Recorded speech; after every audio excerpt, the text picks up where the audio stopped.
Voters are headed to the polls today in 5 states where primaries could set the stage for contentious midterm elections. The battleground state of Pennsylvania is a big focus, where Senator Pat Toomey's seat is up for grabs after his retirement. TV doctor Mehmet Oz, who has been endorsed by former President Trump in the Republican primary, is facing off against businessman Dave McCormick and conservative commentator Kathy Barnette, who has gained a recent surge of support. Lieutenant Governor John Fetterman, Congressman Conor Lamb, and State Representative Malcolm Kenyatta are vying for the Democratic nomination. Fetterman, a progressive and the frontrunner in the race, suffered a stroke just days before today's primary, but he says in a statement he expects to make a full recovery.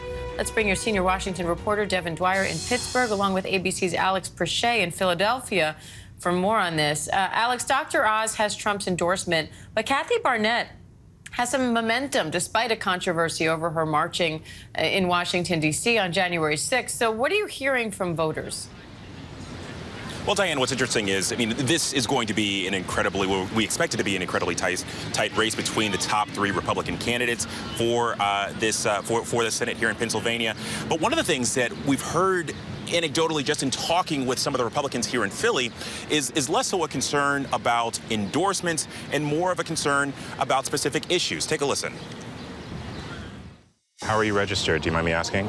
Republican. Dr. Oz, he used to be all over New York City Metro, you know. How do you think the Trump endorsement's gonna affect that race? He got it. For me, it doesn't matter. I don't really base my who I vote for based on what Trump says, right? At some point you have to be able to form that opinion. So you heard Sasha, who is a mother of a 2-year-old here, talking about how essentially that endorsement, while yes, it might work in other parts of the state, for her, it's going to be more of an issues-based. She is undecided, but saying that top of mind is combating crime and then also the economy.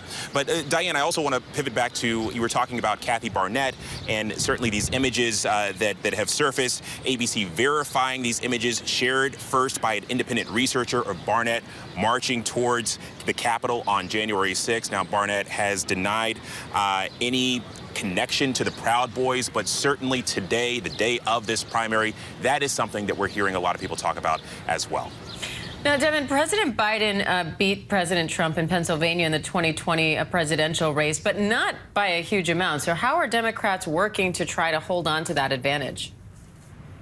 Yeah, Diane, Pennsylvania is a light blue state. President Biden won here by just over 1 point in 2020. But you remember 4 years earlier, Donald Trump eked out a win here, less than a point in that election. So races here are always very close. And this primary has really been about Democrats debating the best way to win at a time when Democrats are frustrated. Voters are still enthralled with Trumpism in some parts of the state. So they're choosing today between Lieutenant Governor John Fetterman. He's a progressive, somebody like Congressman Conor Lamb, a moderate, more centrist candidate, and we caught up with Lamb about what's at stake in this primary. Take a listen. Lieutenant Governor Fetterman and I have offered 2 very different paths based on 2 different sets of experience and 2 different personalities. And so I think there will be an extent to which today's result shows sort of which way the party wants to move. And there's a lot on the line in those results tonight, Diane. It's expected to be a close race. Lieutenant Governor Fetterman is in the hospital still. He suffered a stroke just a few days ago. Unclear how that will impact things, but make no mistake, a lot on the line for Democrats here. This Senate race is seen as their best chance for picking up a seat in the fight for control of the Senate, Diane. Alex, Pennsylvanians are also voting for candidates for governor, a key position in part because whoever wins will appoint a Secretary of State to oversee elections. So how do Trump's false claims about the election factor into this race? Well, Diane, what's interesting is, this is an incredibly crowded field, at least 8 candidates running for that Republican nomination to move on in November. But one of the frontrunners who the president has endorsed is State Senator Doug Mastriano. And, listen, he is the only candidate in this race that has been subpoenaed by the House committee investigating the January 6th Capitol riot. He was seen marching that day, passing police barricades. He did not enter into the Capitol that day, but he was seen amongst the crowd. And so, I mean, he has been an active questioner of the legitimacy of the 2020 election. And so that is something that's playing out here in Pennsylvania. Meanwhile, his primary challenger is a former representative, Lou Barletta. And look, I mean, it's going to be basically an ideology kind of which ideology wins out here for this Republican base. Barletta, who lost in 2018 to Bob Casey, but I mean that's something that's really playing out with a lot of these voters. That Trump endorsement, the questioning of the 2020 election versus issues here. All right, Devin Dwyer and Alex Prochet in Pennsylvania for us. Thank you both.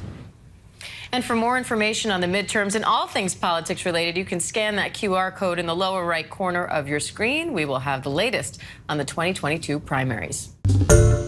Hi, everyone. George Stephanopoulos here. Thanks for checking out the ABC News YouTube channel. If you'd like to get more videos, show highlights, and watch live event coverage, click on the right over here to subscribe to our channel. And don't forget to download the ABC News app for breaking news alerts. Thanks for watching.